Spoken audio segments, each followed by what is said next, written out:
أعوذ بالله من الشيطان الرجيم بسم الله الرحمن الرحيم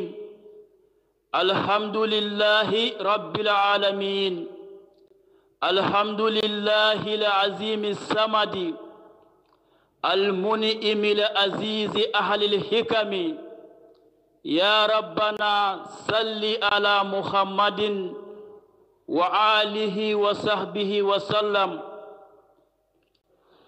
بماري مساتلا تنتولا تنترو نيالا ميالون كنت أدعو بونولا مبينيغاني يالا نتنتروتو أنين نجايروتو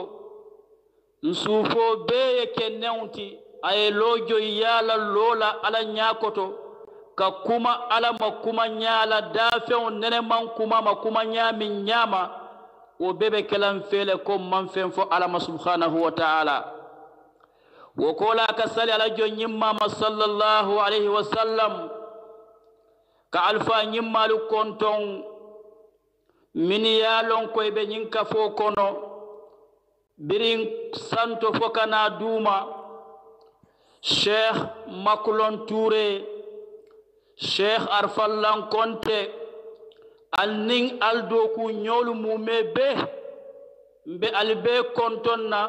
mbali tentula mbali jayila mba fulale ko mbali nimbarala alla doku wala nyinyala kayitandi ko min kadiyamu ten la mini dabolamu kira kunda diun dole mu ati afama ikafole ko Sheikh Moro Dabo amuki na nyimma wole munna khalima darameti kira kundan kole mu bari abota juna ke kira kunda wayatin na kira kunda mo femba be malon afana mo femba lon kira kunda ala bo juno kammala je ala wululalun nata cika ka cika ta karan wulo kono satemi yalon koy kafo je ko Madina suwane ya cika ta londi nginola tembo min na akoyta la wulula nyimmalu mako ñindi fewmi ya dinnaten ye kuule foñe ala kuwoto min keta ala fawna ya maroti ko mo womola mo nim muslimola muyti londi ñino muy kunna faralolati ya lonko wo kitio beni imario tema foy sa tamandi ko aye ya mari ala nyamin katu nima ke abine ñinin kalala wayatinna yedunki kara wulo kono sateto ikafo dabinto ko Madina suwane komi kumala e min fodoron ma wahaba walidun li waladihi khairun min ta'limihi aw ta'dibihi huma jamalanin lil fata in fukida fal mamatu afdalu wulula kilintije min be difendila awuluduna min fi siyata awuludun londin doti min fi siyata awuludun karandoti min fi siyata awuludun kuluwoti katu kuluwo nin karan nyulumu fenyimma ba fulalati mola kuoto nin asoto baliyata minna kuoto doron o mario ye fa wala fi siyata ala balwoti wayatinna yenki wo londo la ñinola imam malik ka fole ko laysa al-yatimu allazi kad mata walidahu innal yatima yatimu li ilmi wal adabi imam malik ko mo manke al yatimo ti ko ka fu afamale fata mo manke al yatimo ti ko ka fu abamale fata ikaye sai munamo al yatimo ti ako momin fota londola momin fota daji kola wala mo al yatimo ti kaatu nin mo fota la wulula fulolla bar nin ay londo soto nin ay daji ko soto londo si lono ay wulula la place soto le comme daji ko si lono ala wulula la place soto nyami a fota min to wulula to tineto daji ko nin londo si wo siyamale bari mo wulula fulol sitarno balurinne na funtita na ye ku min manke londo siloti wallahi ku tamandi min manke daji ka nyimma siloti obe ma sibo min lala kan ala wulula fulol to cikanola kan badewno oto mbali kontonna mbali tentula mbali jayila e min ka diyamale ten wala mo muhammadul aminu daboti mballa moyla ke alhamdulillahi rabbil alamin sheikh arfallan konte yanyinin ka sate bala yanyinin ka sate kendola yanyinin ka sate betola yanyinin ka sate noraluna yanyinin ka sate dinaruna sate mi yalon ko l'islamu le farinje tep nata mu madina suwanati sate mi yalon ko kuluro la bije anin karandiro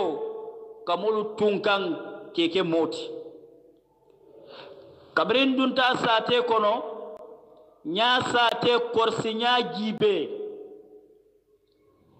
nyanna kala cika nko zur madinata suwane bikalbin qasi'in nafi siwal muhaiminu qasdan abdahul kafi تجد بها الكير والمنى والتقى للجليل الكريم المنعم الكافي تجد هناك محيطا تستمد به الخضارم والأبطال للإسعاف مدينة فريدة من نوعها وشكلها كالحرمين العظيمين وكالنون والكافي مدينة تزينها صلاة وقراءة القرآن ليلا ونهارا وكاكم المولى من صافي نكوتا ملالو اليالو كولو داو دا جنتين التا مدينة تيتا مدينة سواني زورا تيتا مدينة سواني زيارة تيتا مدينة سواني فيسيتي ني تاتا جي ني بيتالا ini sondomo eta sondomo mi yalan ko abe kurinne abe sene yarinne abe kalsarinne abe farin ala nyaslawna abe kisarin fion be male wallahi ko ni tata madina ite fentar rajeto si wal muhaiminu kasdan abdahul kafi ala subhanahu wa ta'ala e bodron na tarlaje ani ala jo nyimmal min yalan ko ibe kalsarinne ala jo nyimmal min yalan ko wol be banding ala tole ye mumele ke ala to fa banta ko ni tata madina ibe kayro be tarra jele inata ko iba be tarra madina le ibe nginin ko tarra jele ibe ala nyaslan tarra jele katu ibe badiya mi yemanta bi jamano kono moluma iba tarra madina le kuluro modu fota min nabi jamano ni tate batar rajele ala nyasilaw min banta molu sonno mo ko ni tate batar madina le ko ni tata je hajola jaro din kirale mu ibe dindinu tarrajele min yalon ko ibonnan fanna beleto Gambia Senegal Mali, Guinée, Burkina, Côte d'Ivoire ñulu be diwnu be Madina suwane sansan kon le be karawna je e be karawna Madina kilinta ñin talibolu kono min wulula ka dal sikilin kinanje ka fo moro ko ifa ma ko ñinna atije karamollel ke karandi karamollel ke kulu karamollel ke londi moyala karamollel ke jara ni sasata karamollel ke futundi ni sita futuwoma e ka foyete le ko ron ajibe lafta jimalla ni ya codi ya futu siti na tema ila wulula kilinti je min be futu na fulo bondila ni fututa ni wuluta yedun kulli no fana mente ya karandi na sasata ya jara na sita futu ma ya futundi ni yesralu minna yebuleta karandiro min ka kije ikake ala subhanahu wa ta'ala ma karandiro min ka kije jorin teng karanta karandiro la ka kije to molu be ka ben karanta le to sate warta bari karanta sabara bijeto min fo e satelo natale mo muhammadu salim suwanati afon na korda wal mu karanta bati bi min mu kalifoti natale mo cheikh abdallah bakaram ba suwanati ala su kon karanta bije min keta kalifa tambilati cheikh alhaji ibrahima suwane ala su kon karanta bije sate be ka talañul lel tema kata karawna ya molul londi min yalon ko wallel mu karandir laluti wallel kamul karandi karantalto alqur'ana tiyolu sirat tiyolu kitabu tiyolu fiqh tiyolu mantiq tiyolu balagha tiyolu nahwu tiyolu luga tiyolu ñim be ka karangel nin karanta wato botala e ka karandiro ke nin dunta sama kono lampol le kamala kordal kono e karandiro ta ya organiser ka molta ke karandi so manda karawe ke jannin ta ke wulo kono nin bokat na wulo kono salfana ko la karawbe kelale alansar ko la nin fitro tema karawbe kelale minu bit nin karanta wato kon lamu minu bita karanta yino la wala ta karanta yino la ya nasi karanta e mala moli karam fo suto 10h 11h moins moli janjam 11h safo e sali safo sal kola karaw e continuer minuit 1h moli tela karaw be organiser ni tenne so manda karaw ka kele tilibulo karaw ka kele alansaro ni fitiro tema karam ka kele karanta sa fitiri sar kola karam ka kele fo janni lawato madina karaw min bije bi adoya ta bake abe duniya dulal mintu ndi wo karaw fananin kuluro le kata dino salwato yaltar wat kuwo kukunna albubulal le alita sal iman sanare minna ila balwo kono fion beti wala musalwati iman sanar salol dino bijele mi yalon ko awarata balantije nyoborin tije bal tije bal muka kije balam muka kije nyoboru muka kije asate fon kono television fon tije kalifo mi satelo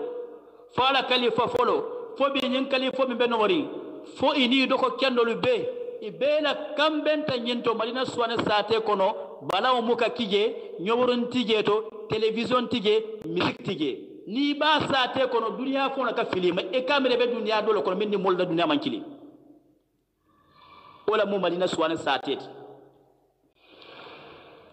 wala atnan kay ko madinatun faridatun min naw'iha wa shakkaliha kal haramain al azimain wa kanuni wal kafi satela mi yalanko abe kili yarine adanyatu madina be kili yarine atanyatu madina kilinamu akenyato ni ba misal la fo ni ya misal sate kallanke sate wirkinte fulola makkatul mukarram ani madinatul munawwara kal haramain al azimain wa kan nuni wal kafi walla ya misali nuno nin kafo kullo mi betema madina suwana be kasmas banko kantenne dino la bijede anin kuluro nin karandiro wol be tama kanne sembo nyama nyum banko dul min be kana jenante komi nyafo nyimen kilinti je mi yalan ko ka joroki dol france tibu idunu bon nan tubabu du ye samana je karawna dol si idunu kina je vacances ko ni sikarang ni vacances banta ye sey adum accordalu dolu til wotile manu boto nani wala ka bangi korda dolu til wotile manu boto saba korda dolu til wotile manu boto fula korda dolu til wotile manu boto kili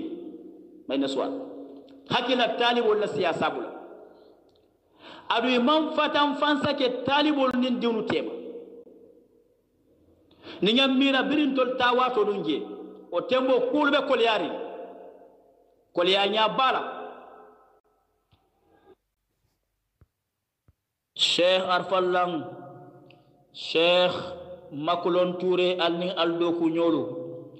hani bi mbali nimbarala kayitanda la ko Madina karandiro bije anin kuluro nin dino nin l'islamo jonsi afantu alabura safandi alala ni la kulutu alaburu ni alela kulu samba aba futan la dulatole ikan ngaba damintoma ani man sino damintoma wasine sewe la dunya sinyinya ila lakra sinyinya Madina dolbe luga karawna laje dolba fikha karawna la dolbe nahwu karawna dol mu khafizol lilti alquran tanka dulal bijele dinde on sagi tan ibije mini alquran tanka dinde on sagi tan ni lulu dinde on sagi muang sagi tan ni sey hafizul siyati je mini alanko masha Allah hani nyin sunkar nafilo kono moluka minke ni tata Madina ibatar la jele ko dindunu min yalan koy kamolu nafilindi sangi tanni lullamu sangi tanni sey sangi muwang sangi muwanni nani dindi meren yulle kamol nafilindi min yalan koy man tabi sangi muwana adu be mu hafizol lil adu ya alqur'ano tanka Madina subhanahu wa ta'ala kon waliatinna nyaje fondinkelu suku muruta nyaje alfalu suku nyaje dunkelu suku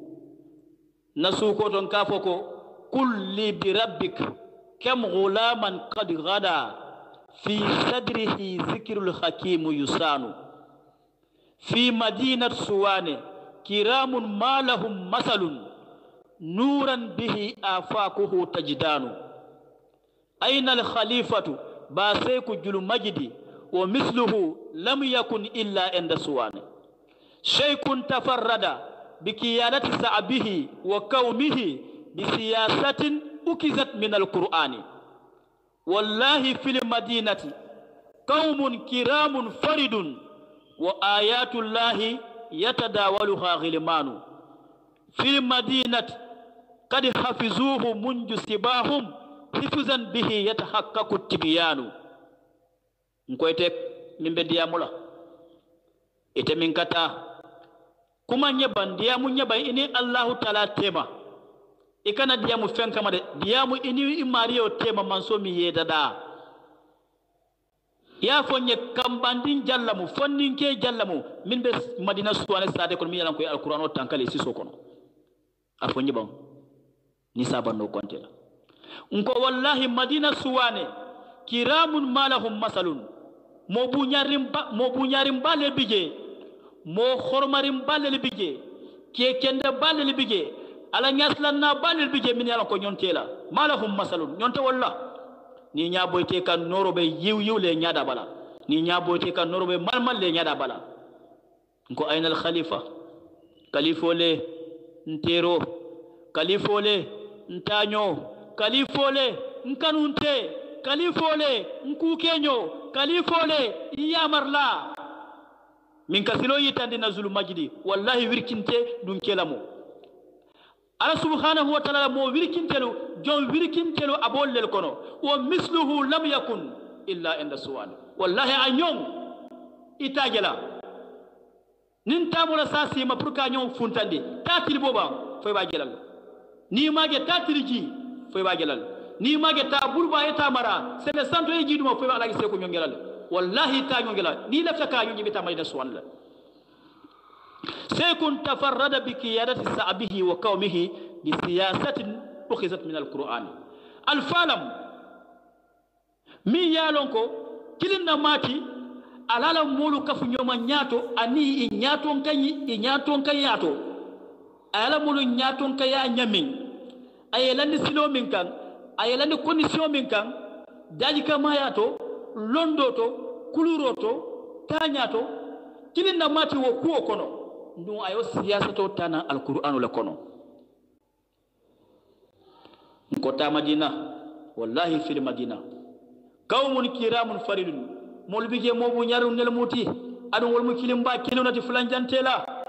وايات الله يتداولها غلمانو ني تاتا مدينه يباتلا القران ايو بي سانكيلا دينو نمو كان تارين دينو لك القران ايو دنكيلي كاتو يا تانكلا كويتيما بريلا دندي يا تومولا foy tada foy menta wala mu madina suwanati cheikh fallan konté makulon touré anni alla do ku ñoo ñimmalu mbalba to la question dola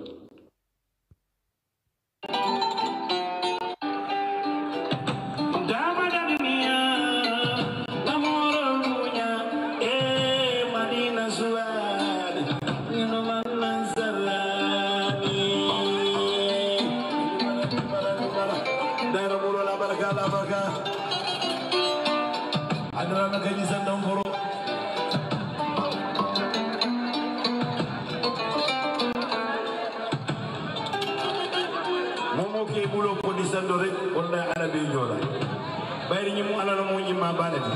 wallahi alal bulo ko da fe raj